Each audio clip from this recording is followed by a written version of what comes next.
Subject आपका सामाजिक विज्ञान है, कक्षा आपकी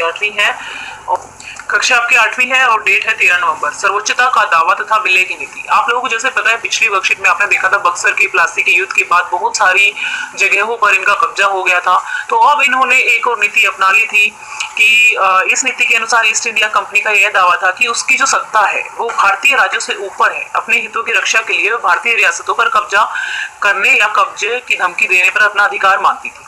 यह सोच बाद में अंग्रेजों की नीति में दिखाई देती है। अंग्रेजों की इस नीति का पुरजोर विरोध हुआ जब अंग्रेजों ने दक्षिण भारत में कितूर, जो कर्नाटक राज्य में है, छोटे से राज्य को अपने कब्जे में लेने का प्रयास किया, तो कितूर की रानी चेन्नम्मा ने हथियार उठाए और अंग्रेजों के खिलाफ आंदोलन छेड़ दिया। 1824 में उन्हें गिरफ्तार किया गया और 1829 में उनकी मृत्यु होगी। लेकिन रानी चेन्नम्मा के बाद दूर स्थित संगोली के एक गरीब चौकीदार रायना ने यह प्रतिरोध जारी रखा। चौतरफा समर्थन और सहायता से उन्होंने बहुत सारे ब्रिटिश शिविरों और दस्तावेजों को नष्ट कर दिया था। आखिरकार उन्हें भी अंग्रेजों ने पकड़कर 1830 में फांसी पर लटका दिया। प्रतिरोध के ऐसे कई दूसरे उदाहरण भी।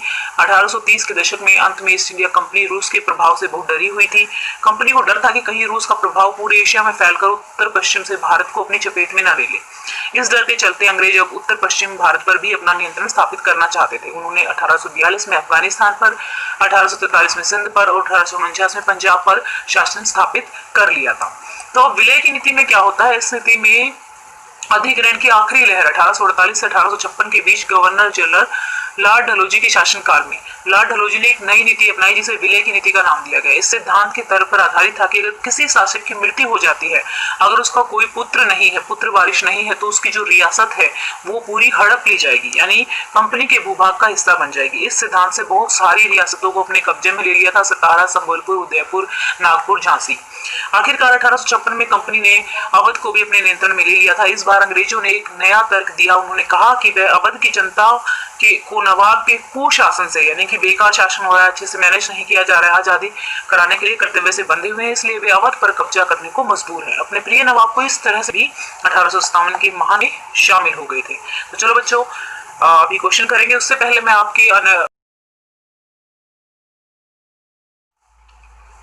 सर्वोच्चता की नीति क्या थी? सर्वोच्चता की नीति किसके नेतृत्व में शुरू की गई थी? सर्वोच्चता का दावा करने का मतलब है कि ब्रिटिश की शक्ति भारतीय राज्यों की तुलना में अधिक थी। अपने हितों की रक्षा करने के लिए किसी भी भारतीय राज्य पर कब्जा करने का अधिकार मानती थी। लॉर्ड हेस्टिंग, ये पूछा हुआ है ना कि किसके नेतृत्व में शुरू हुई थी? लॉर्ड हेस्टिंग के नेतृत्व में सर्वोच्चता की नीति शुरू की गई थी। अब चलते हैं नेक्स्ट क्वेश्चन पे। विलय नीति का सिद्धांत क्या था? यह सिद्धांत अनैतिक क्यों था? यदि कोई भारतीय शासक एक पुरुष उत्तराधिकारी के बिना मर जाता है तो उसका राज्य विलय कर लिया जाता था, जो कंपनी के क्षेत्र का हिस्से बन जाता था। पुत्र न होने के बहाने संपत्ति प्राप्त करना या किसी की संपत्ति जब्त अनैतिक है। तो ये पूछा था कि ये अनैतिक क्यों था? क्योंकि अगर किसी को पुत्र नहीं है तो उसकी संपत्ति ले लेना बहुत ही ज्यादा अनैतिक है। सर्वोच्चता की नीति होने के तहत दक्षिण भारत के किस राज्य पर कब्जा करने का प्रयास किया गया था? इसका क्या परिणाम हुआ? कितूर में, आज जो कि आज के कर्नाटक में स्थित है, पर सर्वोच्चता की नीति के तहत कब्जा करने का प्रयास किया गया। इसके बाद रानी चेन्नम्मा ने हथियार उठाए और ब्रिटिशों का विरोध किया। नेक्स्ट क्वेश्चन है, ईस्ट इंडिया कंपनी रूस प्रभाव से क्यों डरी हुई थी? ईस्ट इंडिया कंपनी को लगा कि रूस पूरे एशिया में अपना विस्तार करेगा और उत्तर पश्चिम से भारत में प्रवेश कर सकता है, इसलिए ईस्ट इंडिया कंपनी रूसी प्रभाव से डरी हुई थी। नेक्स्ट क्वेश्चन है, यदि आप कितूर के नागरिक होंगे या होते तो आप ईस्ट इंडिया कंपनी के खिलाफ विद्रोह क्यों करेंगे? हाँ, अगर मैं कितूर का नागरिक होता तो मैं ईस्ट इंडिया कंपनी के खिलाफ विद्रोह करता, क्योंकि वे जबरन मेरा राज्य छीन रहे थे एक तरह से। क्योंकि हमारे राज्य पर अगर कोई ऐसे ही आकर अधिकार जमाने लगेगा तो हम उसका विरोध जरूर करेंगे। अब विलय नीति और सर्वोच्चता की नीति अंग्रेजों की किस सोच को दर्शाती है?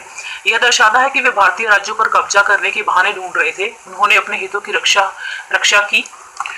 करने के लिए भारतीय राज्यों को नुकसान पहुंचाया। वे भारत में राजनीतिक अधिकार की स्थापना कर रहे थे। एक तरह से वो जो भी राज्यों को, रियासतों को वो अपने ले रहे थे अपने अंडर, तो उससे वो अपना एक तरह से पॉलिटिकल, यानी कि एक राज स्थापित कर रहे थे। ठीक है, तो इस तरीके से आपको